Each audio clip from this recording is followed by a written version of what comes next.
Hello everyone, welcome to Chemophilic academy. जो आज का टॉपिक है वो है हाइड्रोलिसिस। देखो, अब तक जितना मेन ग्रुप एलिमेंट चल रहा है स्मूथली, तुम्हें सब कुछ समझ में आ रहा हो। अब हम अपने नेक्स्ट कंसेप्ट पे चलते हैं जिसका नाम है हाइड्रोलिसिस। देखो, हाइड्रोलिसिस का थोड़ा सा आइडिया मैंने ऑक्साइड ऑफ फास्फोरस में भी दे दिया था, लेकिन अब हम इसको डिटेल में पढ़ेंगे कि हाइड्रोलिसिस क्या होता है। हाइड्रोलिसिस क्या होता है? देखो, दिखने में मैं तुमसे एक बात पूछूं कि ये हाइड्रोलिसिस क्या होता है, तुम बोलोगे कि सर पानी का एडिशन होता है, उसको हम हाइड्रोलिसिस बोलते हैं। बात ठीक है, मैं मान ली। लेकिन फिर मेरा अगला क्वेश्चन तुम्हारे लिए आएगा कि हाइड्रेशन क्या होता है। अब फिर तुम कहोगे क्योंकि सर कि इसमें भी हम H2O ऐड करते हैं और दोनों सेम होते हैं। अब मैं फिर तुमसे कहूंगा कि चिंटू और मिंटू दो भाई थे, दोनों दिखने में सेम थे, फिर दोनों के नाम चिंटू मिंटू क्यों रखे? चिंटू ही रखना चाहिए था। बात सही है ना भाई? वैसे भी तुम्हें दिखने में तो अबे तुम डिफरेंशिएट थोड़ी ना कर पाओगे कौन सा चिंटू है कौन सा मिंटू। तुम्हारे लिए तो दोनों ही चिंटू है, दोनों ही मिंटू है। तो अगर हाइड्रेशन और हाइड्रोलिसिस दोनों के दोनों एडिशन ऑफ वाटर था, तो फिर दो टर्म यूज करने की जरूरत क्या पड़ी? एक ही चीज कर लेते। आओ देखो, बताता हूं क्या होता है। देखो, सपोज करो कि ये Mn पॉजिटिव है, मेटल है। वो मेटल के साथ जब तुम पानी एडिशन करोगे OH2, तो ये इसके पास लोन पेयर होगा। अब इन दोनों के बीच में क्या होगा? इंटरेक्शन होगा। और इंटरेक्शन होगा इस तरीके से, Mn पॉजिटिव, ये इंटरेक्शन हो गया, ये वाटर हो गया, और ये इस तरीके से हो गया। तो ऐसे ही क्या होगा? OH इस तरीके से ही ऊपर की तरफ हो जाएगा और इस तरीके से ही इधर चारों डायरेक्शन में हो जाएगा। अब जो इनिशियली वाटर मॉलिक्यूल का इंटरेक्शन होता है मेटल से, उसको हम बोलते हैं हाइड्रेशन। क्या बोलते हैं उसको हम? हाइड्रेशन। अब अगर वाटर मॉलिक्यूल के इंटरेक्शन होने के बाद ये H पॉजिटिव यहां से बाहर निकल जाए, क्या निकल जाए? यहां से बाहर निकल जाए, उसको हम बोलते हैं हाइड्रोलिसिस। बात समझे? जब ये H पॉजिटिव बाहर निकल जाएगा तो ये हमारा किसकी तरह बिहेव करने लगेगा? एसिड की तरह है। सिर्फ इतना सा डिफरेंस होता है। तो हाइड्रोलिसिस और हाइड्रोलेशन में क्या है? इनिशियली अगर इंटरेक्शन हो रहा है वाटर मॉलिक्यूल का तो उसको हाइड्रेशन बोलते हैं, लेकिन अगर इंटरेक्शन होने के बाद वो H पॉजिटिव को लूज कर दे तो इसको हम हाइड्रोलिसिस बोलते हैं। अरे देखो देखो, यहां बताओ, जैसे कॉपर होता है, कॉपर के साथ जब तुम वाटर मॉलिक्यूल का इंटरेक्शन कराते हो तो क्या बन जाता है? Cu.5H2O इस तरीके का बन जाता है। तो ये जो प्रोसेस होता है इसको हम हाइड्रेशन बोलते हैं। क्या बोलते हैं? हाइड्रेशन। लेकिन अगर मैं कोई सोल्ट ले लूं, जैसे सपोज करो NaCl ले लिया और इसकी रिएक्शन मैंने पानी के साथ कराई, तो तुम्हें क्या मिलेगा? एक NaOH मिलेगा और एक क्या मिलेगा? HCl मिलेगा। तो मतलब वाटर मॉलिक्यूल जब इसके साथ इंटरेक्ट किया इस तरीके से, तो इसने अपने H पॉजिटिव लूज कर दिए, और जो H पॉजिटिव लूज किए वो किसने गेन कर लिए? क्लोराइड ने। और इसने क्या बना लिया? HCl बना लिया। ऐसे जैसे ये देख लो, ACONA, एसीटेटाइन देख लो। अगर मैं इसमें पानी डाल देता हूं तो इनिशियली तो हाइड्रेशन होता है, लेकिन अगर वाटर ऐड करने के बाद इसमें H पॉजिटिव बाहर निकल जाए, तो इसमें जब H पॉजिटिव बाहर निकलेगा तो COOH बनेगा प्लस के NaOH बनेगा। तो H पॉजिटिव बाहर निकल चुका है, तो यहां से H पॉजिटिव बाहर निकला, तो इसको क्या बोलते हैं? हाइड्रोलिसिस। देखो, तो अगर मैं सिंपल सी बात कहूं कि कंप्लीट हाइड्रोलिसिस को कैसे डिफाइन करोगे, तो हाइड्रेशन फॉलोड बाय हाइड्रोलिसिस। कि कभी भी हाइड्रोलिसिस का मतलब ये होगा कि पहले हाइड्रेशन होगा और हाइड्रेशन के बाद फिर उसमें H पॉजिटिव अगर लूज करता है तो तब हम कह सकते हैं कि वो हाइड्रोलिसिस है एग्जैक्टली। लेकिन हम क्या कॉमन चीज यूज कर लेते हैं, हम हाइड्रेशन बोलते नहीं है, हम कहते हैं कि हाइड्रोलिसिस कर दो। तो इतना बारीक सा डिफरेंस होता है इन दोनों में, एडिशन ऑफ वाटर दोनों में, लेकिन H पॉजिटिव लूज करना उसको हम हाइड्रोलिसिस बोलते हैं। जैसे और एक्सप्लेन करता हूं एग्जांपल। अब एक बात बताओ कि मेटल के साथ जब हम वाटर मॉलिक्यूल का इंटरेक्शन करा रहे हैं, तो जितना ज्यादा वाटर मॉलिक्यूल के ऊपर, ये देखो मेटल है, अब हम इसके साथ वाटर का इंटरेक्शन करा रहे हैं, अब जितना ज्यादा इस पर पॉजिटिव चार्ज बढ़ता चला जाएगा, तो इसके ऊपर डेफिशिएंसी बढ़ती चली जाएगी। अरे बढ़ेगी नहीं बढ़ेगी? मानते हो? और डेफिशिएंसी बढ़ेगी तो ये जो वाटर मॉलिक्यूल है इसकी तरफ और जल्दी अट्रैक्ट होगा कि नहीं होगा? और जब ये हो जाएगा तो हमारा इस तरीके से OH होगा और H होगा, और इसके ऊपर क्या है? पॉजिटिव चार्ज है, मान लो कुछ भी है, N पॉजिटिव चार्ज है। अब देखो, जब इसके पास पॉजिटिव चार्ज है, इसने वाटर मॉलिक्यूल ने अपना इसका डोनेशन किया, तो वाटर पे क्या आ सकता है, पार्शियली पॉजिटिव चार्ज जनरेट हो जाता है कि नहीं हो जाता। फिर इसके बाद क्या होगा कि जब इसके ऊपर पार्शियली पॉजिटिव चार्ज जनरेट हो जाता है तो ये यहां से निकल जाता है और हमारा H पॉजिटिव बाहर निकल जाता है। तो इसके पास OH आ जाएगा, M होगा, और इसके पास तो OH आ जाएगा प्लस के H बाहर निकल जाएगा। तो ये हमारा किसको रिप्रेजेंट करता है, एसिडिक। तो हाइड्रोलिसिस क्या है, हाइड्रोलिसिस कब जल्दी होगा, तो जितना ज्यादा, कंडीशन क्या होगी हाइड्रोलिसिस की, कि जितना ज्यादा जेड इफेक्टिव चार्ज होगा मेटल के ऊपर, इतना ही हमारा हाइड्रोलिसिस का जो केस है वो क्या होगा, इंक्रीज होगा।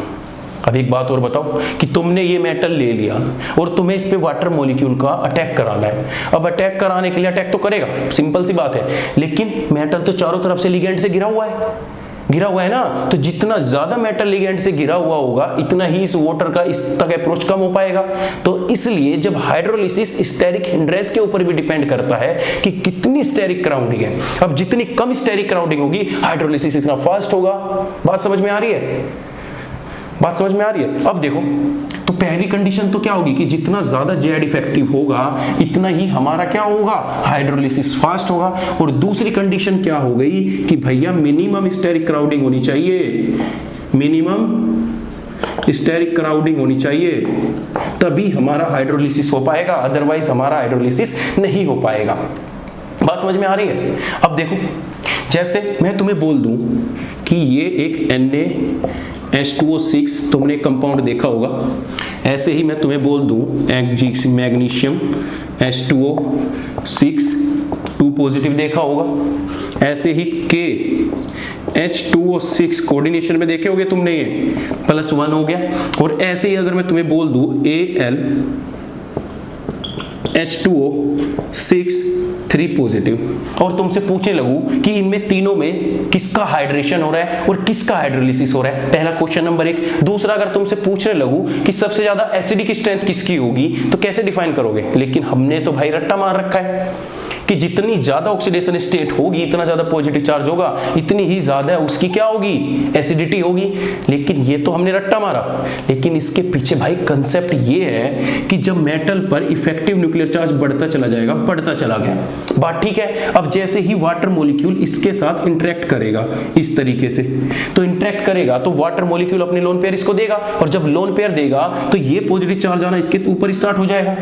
अब जैसे ही ऑक्सीजन पे पॉजिटिव चार्ज आएगा तो यहां से हाइड्रोजन और ऑक्सीजन के बीच में एसिडिक स्ट्रेंथ बढ़ जाएगा, पोलैरिटी बढ़ जाएगी। अब ऐसे पोलैरिटी बढ़ेगी तो ये H पॉजिटिव अपने हाइड्रोजन इसके इलेक्ट्रॉन इसको देके कहां निकल जाएगा, बाहर निकल जाएगा। तो ऑक्सीडेशन हाई होने से एसिडिटी कैसे ज्यादा होती है, उसके पीछे रीजन ये है। तो अगर इन सारों में, चारों कंपाउंड में बात करूं A, और इसमें बात करूं B, और ये बात करूं C, और ये बात करूं D, तो सबसे ज्यादा एसिडिक और सबसे ज्यादा हाइड्रोलिसिस किसका होगा, इस कंपाउंड का होगा, क्योंकि इसके ऊपर इफेक्टिव न्यूक्लियर चार्ज भी ज्यादा है और इतनी ज्यादा स्टेरिक क्राउडिंग भी नहीं है। तो इसका तो भैया हाइड्रोलिसिस होगा, बात ठीक है। और ये जो तीनों कंपाउंड बचते हैं, इन तीनों कंपाउंड का हाइड्रेशन होगा, क्योंकि इनके ऊपर इतना ज्यादा इफेक्टिव न्यूक्लियर चार्ज नहीं है। अगर क्वेश्चन कैसा भी आ जाए, पूछ ले कि हाइड्रोलिसिस किसका हो रहा है, हाइड्रेशन किसका हो रहा है, हालांकि इतना बारीक डिफरेंस पूछेगा नहीं। मेरा पॉइंट क्या है कि मैं तुम्हें कंसेप्ट बता रहा हूं कि इस हाइड्रेशन और हाइड्रोलिसिस के बीच में कंसेप्ट क्या है, कितनी बारीक सी चीज से ये दोनों एक दूसरे से कनेक्ट है। बात समझ में आई? तो जब जैसे जैसे तुमने देखा होगा कि जितनी ज्यादा ऑक्सीडेशन स्टेट बढ़ती चली जाती है, इतनी ज्यादा एसिडिटी बढ़ती चली जाती है। बिल्कुल सही, क्योंकि वाटर मॉलिक्यूल का इंटरेक्शन होगा, H पॉजिटिव और ऑक्सीजन के बीच में पोलैरिटी आएगी, H पॉजिटिव बाहर निकलेगा और उसकी एसिडिक स्ट्रेंथ इंक्रीज हो जाएगी। अब देखो, अगर मैं बात करूं जेड इफेक्टिव हाइड्रोलिसिस को इंक्रीज करता है कि जितना ज्यादा जेड इफेक्टिव होगा। अगर इसकी जगह मैं लिखना चाहूं या इसके स्लैश डाल के लिखना चाहूं कि वैकेंट ऑर्बिटल भी तो होनी चाहिए भाई, कि वैकेंट ऑर्बिटल भी होनी चाहिए उसके पास जेड इफेक्टिव। तो ऑब्वियस सी बात है, जितना ज्यादा पॉजिटिव चार्ज होगा, इतने पास उसके पास वैकेंट ऑर्बिटल फॉर्म हो चुकी होगी। ठीक है, तो अब मुझे तुम्हें ये पता लगाना है कि मैं यहाँ पे बहुत सारे एग्जांपल लिखने वाला हूँ और तुमको बताना है कि किसका हाइड्रोलिसिस होगा और किसका हाइड्रोलिसिस नहीं होगा। बहुत अच्छा कंसेप्ट है, क्वेश्चन आते हैं क्योंकि इसमें क्वेश्चन दे देगा। जैसे फास्फोरस ऑक्साइड थी, सल्फाइड थी, वहां पे भी तो मैं हाइड्रोलिसिस ही करा रहा था। तो हाइड्रोलिसिस कराने के बाद अगर तुमने गौर किया हो उसमें, तो वहां पे भी H पॉजिटिव और OH नेगेटिव सेपरेट हो रहे थे। ठीक है, तो मैं लिख रहा हूं क्वेश्चन और एक एक करके जाओ और मुझे टिक लगाते जाओ कि किस में हाइड्रोलिसिस होगा और किस में नहीं होगा। तो पहला है BS3, BF3, BCl3, Br3, Bi3। ठीक है, बोरोन कार्बन का स्टार्ट करते हैं। CH4, CF4, CCl4, CBr4। ठीक है, नाइट्रोजन के स्टार्ट करते हैं ऑक्साइड से। NO2, NCl3, NF3, NBr3, N2O5, N2O3, NO2 और क्या आता है नाइट्रोजन में? O5, O3, N2O4। अब देखो, नाइट्रोजन हो गया, ऑक्सीजन में नहीं होगा, हैलोजन में आ जाओ। OCl2,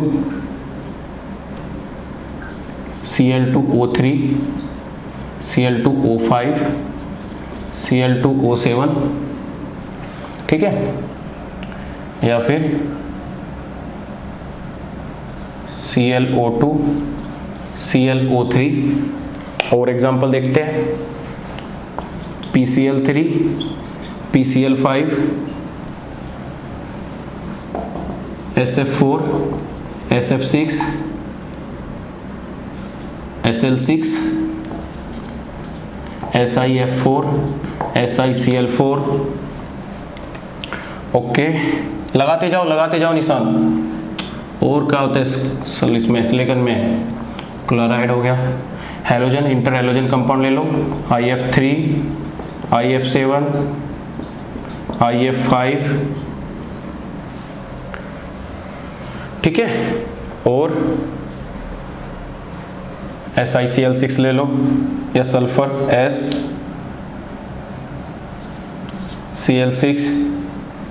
ऐसे ही अमोनिया ले लो। और बताओ कितना एग्जांपल लिखूं? जितने भी फास्फोरस ऑक्साइड है P4O10 से लेकर P4O6 तक, ये सब बता चुका हूं।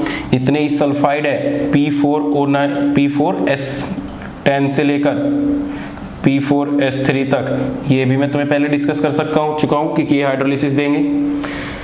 और जितने भी पेरोक्साइड है H2S2O8, इन सब का Cl2O8। बात समझ में आ रही है? और जितने भी मैग्नीशियम है, जितने भी Fe2O3 है, ये जो भी ऑक्साइड है, काफ़ी है इतने, मेरे आई थिंक तुम कंसेप्ट समझ जाओगे। बस इतने बताओ कि किस किस का हाइड्रोलिसिस होगा और किस किस का हाइड्रोलिसिस नहीं होगा। कंडीशन क्या है? 3। पहला कि उसके पास जेड इफेक्टिव होना चाहिए, दूसरा उसके ऊपर वैकेंट ऑर्बिटल होनी चाहिए, तीसरा कि स्टेरिक क्राउडिंग नहीं होनी चाहिए, तभी वो क्या देगा? हाइड्रोलिसिस देगा। बात ठीक है? अब आओ स्टार्टिंग से स्टार्ट करते हैं। BS3 क्या देगा? जेड इफेक्टिव है लेकिन वैकेंट ऑर्बिटल नहीं है। अब देखो, इसके बारे में डिस्कस करूंगा कि ये हाइड्रोलिसिस नहीं देता। BF3 हाइड्रोलिसिस देता है, BCl3 हाइड्रोलिसिस देता है, लेकिन BBr3 और Bi3 ये दोनों हाइड्रोलिसिस नहीं देते। इनके पास वैकेंट ऑर्बिटल तो है, बात ठीक है, लेकिन इनके पास स्टेरिक क्राउडिंग है, जिसकी वजह से ये हाइड्रोलिसिस नहीं देते। CH4 कोई वैकेंट ऑर्बिटल नहीं है, तो इसलिए हाइड्रोलिसिस नहीं होंगे। और ये जितने भी कंपाउंड है, ये भी आपके हाइड्रोलिसिस नहीं होंगे। लेकिन इनकी खास बात ये है कि जो ये कंपाउंड है, इनको अगर हम फोर्सफुली हाइड्रोलिसिस करना चाहे तो कर सकते हैं, लेकिन हमें पानी देना पड़ेगा और हीट देनी पड़ेगी, तभी ये हाइड्रोलिसिस हो पाएंगे। बात समझ में आया? तो इनको कैटेगरी किस में डिवाइड करेंगे कि ये हाइड्रोलिसिस नहीं हो सकते। NH3 कोई वैकेंट ऑर्बिटल नहीं है तो ये भी हाइड्रोलिसिस नहीं हो सकता। फास्फोरस से लेकर PO6 तक सारे के सारे ऑक्साइड, क्या ऑक्साइड तो कुछ भी हो, सारे के सारे हाइड्रोलिसिस शो करेंगे, क्योंकि ऑक्जी एसिड का वाटर रिमूव करके क्या बनता है ऑक्साइड। तो ऑक्जी एसिड में वाटर कंटेंट डालोगे या वाटर कंटेंट रिमूव करोगे तब ऑक्साइड बनेगा, और ऑक्साइड में वाटर कंटेंट डालोगे तो तब वो ऑक्जी एसिड बनेगा। तो कोई भी ऑक्साइड हो, जैसे Mg होगा बनेगा, F2O3 है बनेगा, Al2O3 है देगा। अब देखो NO2 है देगा हाइड्रोलिसिस, NCl3 है ये भी हाइड्रोलिसिस देगा। ये इंपॉर्टेंट है क्योंकि ये भाई साहब बैक बॉन्डिंग तो देते नहीं लेकिन हाइड्रोलिसिस देते हैं। अब कुछ बच्चे यहाँ पे कंफ्यूज हो रहे होंगे कि सर हम किस तरीके से इनको पता करें, क्योंकि हम यहाँ पे बैक बॉन्डिंग भी देख रहे हैं। तो मैं तुम्हें बता दूं हाइड्रोलिसिस के लिए बैक बॉन्डिंग बिल्कुल नहीं देखनी, सब देखना है कि उसके ऊपर वैकेंट ऑर्बिटल है, उसके पास इफेक्टिव चार्ज है तो वो हाइड्रोलिसिस दे देगा, उसके पास स्टेरिक क्राउडिंग नहीं है तो वो हाइड्रोलिसिस दे देगा। लेकिन इसमें हाइड्रोलिसिस कंसेप्ट में आपको बैक बॉन्डिंग नहीं देखनी है। लिख लो मोटे मोटे अक्षरों में, तुम्हें लगता है कि ये सब चीजें तुम्हें एंड तक याद रहेगी लेकिन ये लिख लो डाल के। अब NF3 NiV3 ये दोनों हाइड्रोलिसिस शो नहीं करते, ठीक है। एक तो इनके पास वैकेंट ऑर्बिटल नहीं है, स्टेरिक क्राउडिंग दोनों है। N2O5 हाइड्रोलिसिस दे देता है, N2O3 दे देता है, NO2 भी दे देता है, N2O4 भी दे देता है, क्योंकि ऑक्सीडेशन स्टेट देख लो 5 दूनी 10 5 ऑक्सीजन 3 दूनी 6 प्लस 3 ऑक्सीजन 4 ऑक्सीडेशन 4 दूनी 8 प्लस 4 ऑक्सीडेशन। P4S10 से लेकर ये भी सारे के सारे क्या देते हैं हाइड्रोलिसिस शो करते हैं। अब OCl2 आ गया, OCl2 हाइड्रोलिसिस शो करेगा बताइए, वाटर कंटेंट ये भी करेगा, Cl2O3 ये भी करेगा, Cl2O5 ये भी करेगा, ये भी करेगा। अब ये Cl2O3 करेगा, ClO3 करेगा, PCl3 भी करेगा, PCl5 भी करेगा। अब ये देखो HCl6 ये हाइड्रोलिसिस शो नहीं करता। क्यों? क्योंकि एक तो ये ऑक्टाहेड्रल में आ गया, और ऑक्टाहेड्रल में आ गया तो स्टेरिक क्राउडिंग हो गई, बशर्ते इसके पास वैकेंट ऑर्बिटल है। लेकिन इसमें क्या हो गया स्टेरिक क्राउडिंग आ गई, चारों तरफ से घिर गया, हर फेस ऑक्टाहेड्रल ज्योमेट्री में घिर चुका है, तो वाटर का अटैक मारना इम्पॉसिबल हो चुका है। बात ठीक है। ऐसे ही SF4 दे देगा लेकिन SF6 आपका हाइड्रोलिसिस नहीं देगा। रीजन सेम है, SL6 और SF6 का रीजन सेम है। तो इनके ऊपर जिन पे मैं लिख रहा हूं ना उनको ब्रैकेट में ही रखना करके, जिससे तुम्हें याद रहे। HCl4 हाइड्रोलिसिस दे देगा, SiF4 दे देगा, SiCl4 दे देगा, IF3+3 में दे देगा, ये भी दे देगा, ये भी दे देगा। बात समझ रहे? एग्जाम्पल बहुत है करने के लिए, जैसे मैं तुम्हें बोल दूं, जैसे इनको रफ कर रहा हूं, और बताइए इनको ऐसे ही नोट डाउन करना है।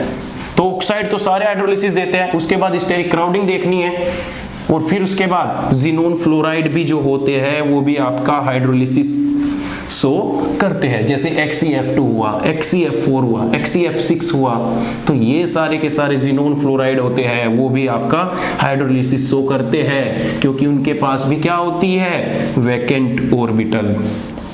बात समझ में आ रही है? जैसे देख लो XeF2 होगा वो भी आपका हाइड्रोलिसिस दे देगा, XeF4 होगा वो भी आपका हाइड्रोलिसिस दे देगा, XeF6 वो भी आपका हाइड्रोलिसिस दे देगा।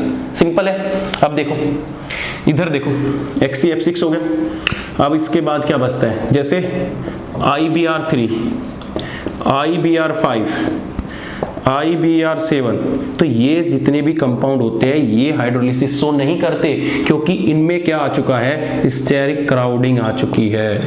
तो स्टेरिक क्राउडिंग आने की वजह से ये सारे कंपाउंड आपका हाइड्रोलिसिस शो नहीं करते। बात समझ में आ रही है? अरे आ रही है कि नहीं आ रही? अब उन कंपाउंड को छांट के साइड में लिख लो कि आपका NH3 हाइड्रोलिसिस नहीं शो करता, BS3 आपका हाइड्रोलिसिस शो नहीं करता, CH4 हाइड्रोलिसिस शो नहीं करता, NF3 जितने भी आयनिक कंपाउंड है वो भी आपके हाइड्रोलिसिस शो नहीं करेंगे। ऊपर क्या आ गया SF6, HCl6, HCl6 क्या हो रखा है ये देखो, HCl6 भी नहीं करेगा। ऐसे ही IBr3, IBr5, 7 ये भी आपके हाइड्रोलिसिस शो नहीं करेंगे। तो इन सबको ना एक कैटेगरी में रख दिया है। अब अब तुम कहोगे कि सर जो ये महारथी है इसके पास तो वैकेंट ऑर्बिटल भी है, तो ये फिर हाइड्रोलिसिस शॉक क्यों नहीं करता? अब मैं बताता हूँ क्यों नहीं करता। इनका सबका रीजन देखो, इनका भी एक्सप्लेन करता हूँ। जब तुम पानी डालोगे इसमें, तो पानी डालते ही ये एक एसिड बेस रिएक्शन हो जाएगी, और एसिड बेस रिएक्शन हो जाएगी तो ये NH4 पॉजिटिव बन जाएगा। बात ठीक है। ऐसे ही जब इसके साथ रिएक्शन डालोगे BH3 के साथ, तो इसमें क्या होगा कि BH3 आपका एक एसिड की तरह बिहेव करेगा। तो जब एसिड की तरह बिहेव करेगा तो इसके साथ जब वाटर मॉलिक्यूल अटैक करेगा, तो अटैक करने के बाद ये भाई साहब एडेक्ट फॉर्मेशन कर लेगा, स्टेबल एडेक्ट फॉर्मेशन कर लेगा। अब CH4 के पास तो वैकेंट ऑर्बिटल है ही नहीं, NF3 आयनिक कंपाउंड में आ जाएगा, SF6 HCl6 स्टेरिक क्राउडिंग। तो नीचे जितने भी एग्जांपल है ये सब किसके हैं? स्टेरिक क्राउडिंग के। तो हाइड्रोलिसिस कंसेप्ट समझ में आया कि हाइड्रोलिसिस क्या होता है, कैसे होता है, कौन कौन से कंपाउंड हाइड्रोलिसिस शो नहीं करते। और साइड में चलो ये भी डाल के लिख लेना कि हाइड्रोलिसिस कंसेप्ट में हम बैक बॉन्डिंग कंसीडर नहीं करते। तो बैक बॉन्डिंग जो पहले पढ़ाई है उसको अभी थोड़ी देर के लिए भूल जाओ कि हाइड्रोलिसिस में तुम्हें वो लगानी भी है क्या। ठीक है। अब देखो दूसरी बात, अगर हम रेट ऑफ हाइड्रोलिसिस की बात करें तो जिसके पास जितनी ज़्यादा डेफिशिएंसी होगी और जितना ज़्यादा छोटा साइज होगा इतना ही उसका रेट क्या होगा? ज़्यादा होगा। तो अगर मैं रेट की बात करूं, रेट ऑफ हाइड्रोलिसिस, तो हाइड्रोलिसिस का क्या होगा? डायरेक्टली प्रोपोर्शनल होगा Z इफेक्टिव के, और इनवर्सली प्रोपोर्शनल किसके होगा? साइज के। या मैं कह सकता हूं कि डायरेक्टली प्रोपोर्शनल किसके होगा? ऑक्सीडेशन स्टेट के। जैसे एग्जांपल देखो, पहला अगर तुम्हें दे दिया NaCl, बड़ा लिख देता हूं, NaCl दिया, MgCl2 दिया, AlCl3 दिया, और क्या बचता है? SiCl4 दिया, और तुम्हें दे दिया PClB5, और तुमसे पूछने लगा कि बताओ रेट ऑफ हाइड्रोलिसिस किसका होगा। अब इसको 1 मान लो, इसको 2 मान लो, 3 मान लो, 4 मान लो और 5 मान लो। तो रेट ऑफ हाइड्रोलिसिस किसका होगा? जिसके ऊपर जितनी ज्यादा ऑक्सीडेशन स्टेट, जितनी ज्यादा डेफिशिएंसी, उसी का रेट ऑफ हाइड्रोलिसिस क्या होगा? ज्यादा। तो हमारा सबसे पहले क्या आ जाएगा? 5 आ जाएगा, फिर 4 आ जाएगा, फिर 3, फिर 2 और फिर 1 आ जाएगा। हो गया। ऐसे ही अगर तुम्हें सेकंड क्वेश्चन ऐसे दे दे कि PCl3 दे दिया, AlCl3 दे दिया, और फॉस्फोरस से दे दिया, AsCl3 दे दिया, BiCl3 दे दिया। अब इनका ऑर्डर अरेंज करना है। बताइए कैसे हाइड्रोलिसिस का अरेंज करोगे ऑर्डर? तो जब तुम्हारे पास ऑक्सीडेशन स्टेट सेम हो और साइज डिफरेंट हो तो क्या आ जाएगा? Inversely proportional to size. अब बताओ सबसे छोटा साइज किसका होगा? तो सबसे छोटा साइज होगा PCl3 का, क्योंकि लेफ्ट टू राइट जाने में पीरियड में साइज क्या होता है? डिक्रीज होता है। तो उसकी वजह से जो हमारा होगा वो PCl3 का हाइड्रोलिसिस सबसे ज्यादा होगा। लिख देता हूं, PCl3 का हाइड्रोलिसिस सबसे ज्यादा होगा। फिर किसका आ जाएगा? AlCl3 का। खैर तो ऑर्डर तो तुम्हें लिख के दे दिया, बचता ही क्या है तुम्हारे लिए। फिर अब इन दोनों में बड़ा साइज किसका है? आर्सेनियम का। तो इसका कितना हो जाएगा? AsCl3, और उसका क्या आ जाएगा? BiCl3। अरे कर लोगे, कोई दिक्कत है? कोई दिक्कत नहीं होगी हाइड्रोलिसिस समझने में। और देखिए और क्वेश्चन बताता हूं।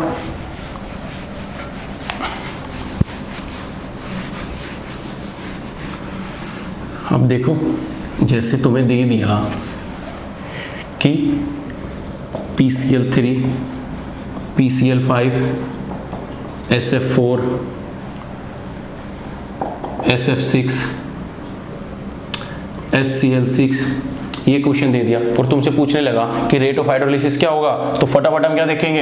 इसमें +3 oxidation state, +5 oxidation state, +4 oxidation state, +6 oxidation state, +6 oxidation state. तो जेड इफेक्टिव जिसका सबसे ज्यादा होगा किसका होगा? SF6। फिर क्या आ जाएगा? SF6 हो गया तो SCl6। फिर किसका आ जाएगा? SF4 नहीं आएगा, क्या आ जाएगा फिर तुम्हारा? PCl5। और उसके बाद क्या लिख दोगे तुम? PCl3। और बचता है SF4 भी तो आएगा। तो इसके बाद क्या आ जाएगा SF4 और उसके बाद क्या आ जाएगा तुम्हारा PCl3। तो हमने ध्यान देते ही तुमने क्या किया, ऑक्सीडेशन स्टेट देखी और ऑर्डर लिख दिया ना। अब काटो इसको, गलत लिखा है। क्यों गलत लिखा है तुमने? क्योंकि तुम्हारा ध्यान था ऑक्सीडेशन स्टेट में, लेकिन जब मैं हाइड्रोलिसिस बता रहा था तो कुछ कंपाउंड मैंने ऐसे बताए थे जो हाइड्रोलिसिस शो नहीं करते, और जो ये दो कैटेगरी है, ये भाई ये SF6 और HCl6, ये हाइड्रोलिसिस शो नहीं करते। तो जब जो कोई हाइड्रोलिसिस शो नहीं करता तो वो रैंक में सबसे पहले आएगा कि सबसे बाद में आएगा? तो सबसे बाद में आएगा। बात समझ में आ रही है? तो जो ये हमने ऑर्डर लिखा है, ये ऑर्डर इन दोनों को हटके ये दोनों कहां चले जाएंगे? पीछे चले जाएंगे। तो हम कभी ना ऑक्सीडेशन स्टेट देखते देखते इतने अंधे हो जाते हैं कि हम भूल जाते हैं कि कुछ कंपाउंड दुनिया में ऐसे हैं जो हाइड्रोलिसिस शो नहीं करते due to the steric crowding. तो उसके लिए तुम्हें गलती करनी जरूरी है, और काट के जब दोबारा लिखोगे तो दोबारा नोट्स पढ़ोगे तो तुम्हारा ध्यान जाएगा इस पेज पे कि हमने यहाँ पे ये मिस्टेक की थी, और इन मिस्टेक्स को लिखो साथ के साथ, क्योंकि जब तुम एंड में रिवाइज करोगे तो वहां पे मिस्टेक करने का कोई चांस आपका नहीं होगा। अरे समझ रहे हो? तो ये हो गया। तो कभी भी तुम्हारे पास ध्यान से देख लेना, ऐसे कंपाउंड आ जाते हैं तो उनका हाइड्रोलिसिस नहीं होता। अब देखो, अगर मैं तुमसे कंपेयर कराने लग जाऊं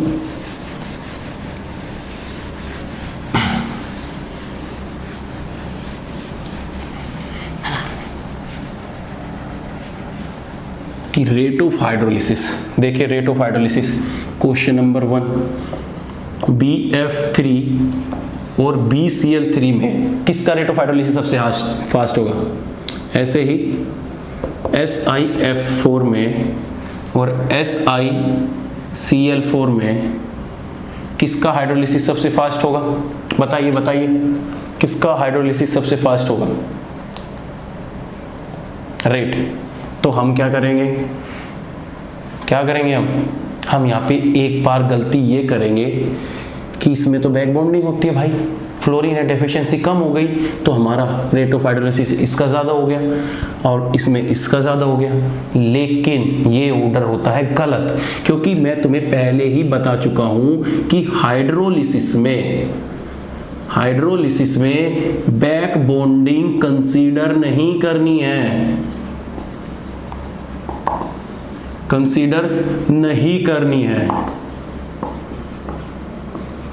फुल स्टॉप लगा लेना है। लेकिन हम यहाँ पे बैक बॉन्डिंग कंसीडर कर लेते हैं, क्योंकि हम तो फ्लो में अभी तो पढ़ के आए हैं बैक बॉन्डिंग, तो हमारे तो दिमाग में घूम रही है। हम कहेंगे कि यहाँ पे फ्लोरीन पे 2p2p ओवरलैपिंग हो जाएगी, बैक बॉन्डिंग हो जाएगी, जिससे हाइड्रोलिसिस नहीं हो पाएगा। लेकिन जो हमारा एक्चुअल हाइड्रोलिसिस का ऑर्डर आता है वो आता है ये, कि अगर तुमसे रेट की बात करें कि रेट ऑफ हाइड्रोलिसिस किसकी, ध्यान से समझने कंसेप्ट, अगर तुमसे रेट की बात करें रेट ऑफ हाइड्रोलिसिस, तो BF3 का ज्यादा होगा BCl3 से और SiF4 का ज्यादा होगा SiCl4 से। लेकिन अगर तुमसे एक्सटेंट ऑफ हाइड्रोलिसिस बोल दे, क्या भाई सुन रहे हो? एक्सटेंट ऑफ हाइड्रोलिसिस का मतलब है कि जो प्रोडक्ट बना है वो कितना बना है। तो उसमें हमारा क्या जीत जाता है? BCl3 का प्रोडक्ट ज्यादा बना है BF3 से, और इसमें भी यही होता है कि SiCl4 का प्रोडक्ट ज्यादा बना है SiF4 से।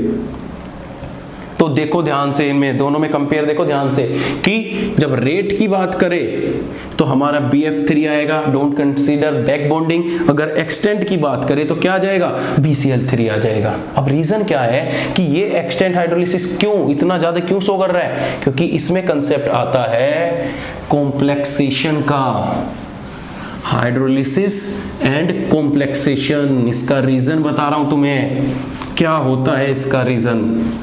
रेट तो तुम समझ गए कि रेट में सिर्फ हमें ये देखना है कि फ्लोरीन एटम जुड़ा है, और जुड़ा है तो रेट किसका ही होगा। अब देखो, रेट को तुम इस तरीके से भी कंपेयर कर सकते थे कि जो बोरोन है उसके पास ये फ्लोरीन हो गया, ये फ्लोरीन हो गया, और जो हमारा बोरोन है उसके पास ये क्लोरीन हो गया, ये क्लोरीन हो गया और ये क्लोरीन हो गया। अब जैसे ही वाटर मॉलिक्यूल इनकी तरफ इंटरेक्ट करेगा तो यहाँ पे कुछ ना कुछ क्लोरीन का स्टेरिक क्राउडिंग लगेगा, और जब स्टेरिक क्राउडिंग लगेगा तो रेट क्या होगा, डिक्रीज होगा। अब देखो होता क्या है, अगर हम एक्सटेंट की बात करें तो इनमें कॉम्प्लेक्सेशन हो जाता है, और वो कॉम्प्लेक्सेशन किस तरीके से होता है, देखो हम क्या करते हैं कि जब एक BF3 का मॉलिक्यूल लेते हैं और वाटर के साथ इसका इंटरेक्ट करते हैं तो एक फ्लोरीन बाहर निकल जाएगा, तो एक फ्लोरीन बाहर निकलेगा तो ये फ्लोरीन है, ये फ्लोरीन, एक OH ऐसे आ गया। अब जैसे ही OH आया प्लस हमारा क्या निकला, HF निकला। अब भाई जो ये HF होता है ये तो एसिडिक होता है, इस पे पॉजिटिव चार्ज आ जाएगा और इस पे नेगेटिव चार्ज आ जाएगा। अब होता क्या है कि जो ये F नेगेटिव है ये फिर से BF3 मॉलिक्यूल के साथ अटैक मारता है, और अटैक मारने के बाद आपका BF4 नेगेटिव बना लेता है। इसी को हम क्या बोलते हैं, कॉम्प्लेक्सेशन। भाई फ्लोरीन तो खाली है नेगेटिव, तो ये इसके साथ आएगा और इसके साथ क्या बना लेगा, BF4 नेगेटिव बना लेगा, तो कॉम्प्लेक्सेशन हो गया। अब जब हमारा हाइड्रोलिसिस चलता रहेगा, अब एक नेगेटिव निकला इसके साथ कंज्यूम हो गया, अब फिर से पहला, अब दूसरे में क्या होगा, फिर से आपका BF फ्लोरीन और यहाँ पे क्या था OH। अब फिर से वाटर ऐड करेंगे, वाटर ऐड करते ही ये क्या बन जाएगा, B पे OH आ जाएगा, यहाँ पे भी क्या आ जाएगा OH, और यहाँ पे क्या आ जाएगी फ्लोरीन, और इसके बाद क्या निकल जाएगा HF। लेकिन फिर से हमारा HF निकला, ये क्या काम करेगा, ये फिर से BF3 के साथ रिएक्शन करेगा, और जब BF3 के साथ रिएक्शन करेगा फिर से F नेगेटिव फिर से क्या बना लेगा, BF4 नेगेटिव बना लेगा। बात ठीक है। अब क्या होता है, फिर से हम क्या लेते हैं, B, यहाँ पे OH आ चुका है, OH आ चुका है, और यहाँ पे क्या है, फ्लोरीन है अब भी। अब फिर से हम इसका वाटर के साथ इंटरेक्शन कराते हैं, इंटरेक्शन कराते ही हमारा क्या बन जाएगा, OH OH OH, और यहाँ पे क्या निकल जाएगा, HF। बात ठीक है, अभी तक ठीक है। लेकिन अगर पूरे क्वेश्चन में तुमने ध्यान से देखा हो तो हमने 4BF3 मॉलिक्यूल यूज किए हाइड्रोलिसिस करने के लिए, प्लस हमने 3 मॉलिक्यूल ऑफ वाटर यूज किए, और वाटर यूज करने के बाद भी जो हमें प्रोडक्ट मिला वो H3BO3 बोरिक एसिड मिला, प्लस हमें जो 3 वो मिले वो हमें BF4 नेगेटिव का कॉम्प्लेक्स मिला। अगर हम इसको 100% रिएक्शन कंसीडर करके चल रहे हैं तो हमारा जो प्रोडक्ट मिला है H3BO3 वो सिर्फ 25% ही मिला है। इंक कहां से निकल गई है, क्या मिला है कि सिर्फ 25% ही, क्योंकि 4 मॉलिक्यूल यूज हो रहे हैं, एक मॉलिक्यूल में तो एक प्रोडक्ट बन रहा है, बाकी 3 क्या बन रहे हैं, कॉम्प्लेक्सेशन। तो कॉम्प्लेक्सेशन बनने से इसका एक्सटेंट ऑफ हाइड्रोलिसिस डिक्रीज हो जाता है। बात समझ में आ रही है, बड़े धीरे धीरे बड़े प्यार से बता रहा हूँ, क्योंकि टाइम नहीं लगता इन चीज़ों को बताने में, तुम्हें लिखने में, तुम्हें समझाने में, जिससे आगे तक तुम्हारा कंसेप्ट एकदम क्लियर है। अब 25% बना है तो यही क्या बोलते हैं, एक्सटेंट, कि हमने लिए तो 4 थे, मिले हमें कितना, सिर्फ एक हमारा प्रोडक्ट मिला, बाकी किस में चले गए, कॉम्प्लेक्सेशन में चले गए। तो इसका एक्सटेंट क्या होता है, कम। लेकिन अगर हम इसका कंपेयर किससे करें, बताओ किससे करें, BCl3 से, तो BCl3 में होता क्या है, देखो क्या होता है कि जब हम सेम रिएक्शन BCl3 के लिए करते हैं, इसमें तो 25% मिला, तो अब हम क्या करेंगे, BCl3 लेंगे, वाटर मॉलिक्यूल का इसके साथ इंटरेक्शन कराएंगे, तो हम सोचते क्या है कि हमारा क्या बना, BCl Cl, और यहाँ पे क्या आ जाएगा OH, और यहाँ पे क्या आ जाएगा क्लोराइड नेगेटिव। अब ये क्लोराइड नेगेटिव BCl3 पे फिर से क्या करेगा, अटैक करेगा, और अटैक करके क्या बनाएगा, BCl4 नेगेटिव, जो कि एग्जिस्ट ही नहीं करता। और जो एग्जिस्ट ही नहीं करता तो फिर इसका क्लोराइड इसके साथ मिलके कॉम्प्लेक्सेशन क्यों फॉर्म करना चाहेगा, क्योंकि BCl4 में बोरोन छोटा सा है, क्लोराइड 4 इतने बड़े बल्कि लग जाएंगे, तो उसकी वजह से ये मॉलिक्यूल एग्जिस्ट ही नहीं करता। तो तुम्हें बता दूं कि बोरोन का एक तो BH4 नेगेटिव, एक BOH4 नेगेटिव और एक BF4 नेगेटिव, ये ही मॉलिक्यूल एग्जिस्ट करते हैं। अगर यहाँ पे क्लोरीन आ जाता है या ब्रोमीन आ जाता है या आयोडीन आ जाता है तो वे कभी भी एग्जिस्ट नहीं करते। तो जब ये एग्जिस्ट ही नहीं करेगा तो इससे बनने वाला जो प्रोडक्ट होगा वो इस तरीके से ना जाके डायरेक्ट क्या जाएगा, H3BO3, जो कि 100% मिलेगा। तो यहाँ पे एक्सटेंट मिल रहा था सिर्फ 25% और यहाँ पे कितना मिल रहा है, 100%। तो इसी को क्या बोलते हैं, एक्सटेंट ऑफ हाइड्रोलिसिस। तो अगर रेट की बात करें तो रेट किसका ज्यादा होगा, BF3 का, लेकिन एक्सटेंट ऑफ हाइड्रोलिसिस की बात करें तो वो किसका ज्यादा होगा, BCl3 का। बात समझ में आया कंसेप्ट? देखो आगे,